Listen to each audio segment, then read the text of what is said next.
ప్రయాణం కోసం బయలుదేరిన ఏరోప్లేన్ అంటే రాత్రి 1:40 అంటే సుమారు రాత్రి 11 గంటల 12 గంటలకల్లా లండన్లో దిగాల్సిన విమానం అర్ధాంతరంగా ఇలాగా వాళ్ళ ప్రాణాలు గాల్లో కలిసిపోతాయని ఎవరనుకుంటారు శ్రీహరి?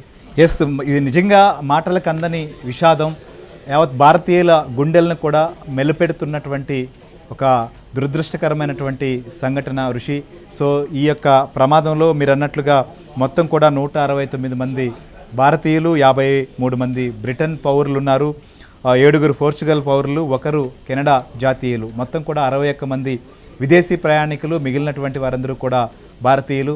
వీరందరూతో చాలా ఖచ్చితంగా గమ్యస్థానాలకు చేరాలి అనేటువంటి ఉద్దేశంతో దీంట్లో గుజరాత్ మాజీ ముఖ్యమంత్రి విజయ్ రూపానీ కూడా ఉన్నట్లుగా తెలుస్తుంది. ఇంకా చాలామంది ప్రముఖులు, వ్యాపారవేత్తలు కూడా ఈ యొక్క ఫ్లైట్లో ప్రయాణిస్తున్నారు. వీరందరూ కూడా అనేక రకాలైనటువంటి పనులు కావచ్చు, వారికి సంబంధించి చాలామంది విదేశీ ప్రయాణికులు అయితే భారతదేశానికి వచ్చి మళ్ళీ తిరిగి వారి సొంత ప్రాంతాలకు వెళ్తున్నటువంటి వారు, వీరందరూ కూడా ప్రయాణిస్తున్న యొక్క ఫ్లైట్ ఇది. ఖచ్చితంగా టేకాఫ్ అవుతున్నటువంటి సమయంలో ఎలాంటి సందేహం కానీ ఎలాంటి సమస్య వస్తుందని కానీ ఎవరు ఎక్స్పెక్ట్ చేయలేదు. దాదాపుగా చాలా ఎక్స్పీరియన్స్ కలిగినటువంటి పైలట్, కో పైలట్ కూడా ప్రస్తుతం దీన్ని హ్యాండిల్ చేస్తున్నారు. వీరి చాలా దేశాలకు ప్రయాణం చేసినటువంటి సుదీర్ఘమైన అనుభవం కలిగినటువంటి వారే దీన్ని నడుపుతున్నటువంటి పరిస్థితుల్లో ఇలాంటి ప్రమాదాన్ని అయితే మాత్రం ఎవరు కూడా ఎక్స్పెక్ట్ చేయలేదు. ఈ సంఘటన జరిగిన తర్వాత దాదాపుగా 1:17 నిమిషాల సమయంలో ఇది టేకాఫ్ అయింది.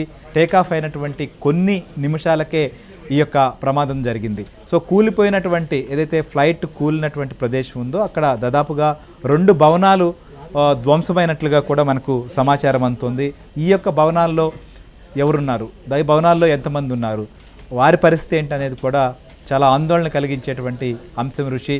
దాదాపు పసికందులు 2 నెలలు నిండినటువంటి పిల్లలు, దాదాపు 15 మంది చిన్నారులు ఈ యొక్క ఫ్లైట్లో కూడా ఉన్నారు. వీరు కాకుండా ఈ భవనాల్లో ఎవరున్నారు, ఎంతమంది ఉన్నారు, వారి పరిస్థితి ఏంటి అనేది కూడా ఒక్కసారి ఆలోచిస్తేనే చాలా బాధ కలిగించేటువంటి దురదృష్టకరమైనటువంటి ఘటన.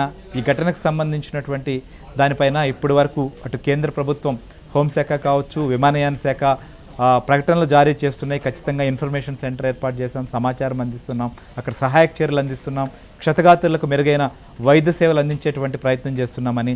కానీ మిగిలినటువంటి వారి పరిస్థితి, డెత్స్ గురించి విషయం కానీ ఇలాంటి వాటిపైన అధికారికంగా మనకు ఒక ప్రకటన రావాల్సినటువంటి పరిస్థితి ఉంది. కానీ పూర్తిగా ఒక అంచనాకు వచ్చిన తర్వాత ఇక్కడ మొత్తం కూడా ఇటు ఇండియన్ ఆర్మీని కావచ్చు, ఎన్డీఆర్ఎఫ్ సంబంధించినటువంటి బలగాలు, గుజరాత్ సంబంధించినటువంటి పోలీస్, అలానే ఫైర్ స్టాఫ్, వీళ్ళందరూ కూడా ప్రస్తుతం అక్కడ సహాయక చర్యలు పాల్గొంటున్నారు. కానీ ఎంత సహాయక చర్యలు చేపడుతున్నప్పటికీ, ఎంత శ్రమిస్తున్నప్పటికీ అక్కడ జరిగినటువంటి ప్రమాదం తీరు చూసిన తర్వాత మాత్రం పూర్తిగా విమానంలో ప్రయాణిస్తున్నటువంటి వారందరి యొక్క వారిపైన ఆశలు వదులుకునేటువంటి పరిస్థితి. ఇది నిజంగా బాధ కలిగించేటువంటి వార్త, అందరినీ చాలా విషాదంలో నింపేటువంటి సమాచారమే. కానీ తప్పదు మనం ఈ సమాచారాన్ని చెప్పక, ఎందుకంటే జరిగిన ఇన్సిడెంట్ అలాంటి. మీరు చెప్పినట్టు శ్రీహరి, ఎంటైర్ ఇండియా, భారతదేశమే షాక్కి గురైన ప్రమాదం ఇది.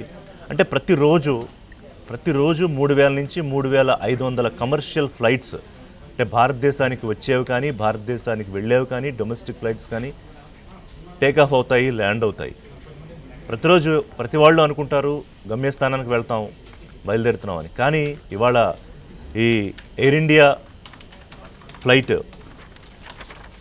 నెంబర్ AI-171 242 మంది అంటే సిబ్బంది, క్రూతో 12 మంది, క్రూతో కలిపి 242 మందితో బయలుదేరిన విమానం, సుభాష్ చంద్రబోస్ ఇంటర్నేషనల్ ఎయిర్పోర్ట్ నుంచి బయలుదేరిన విమానం లండన్కి వెళ్ళాలి.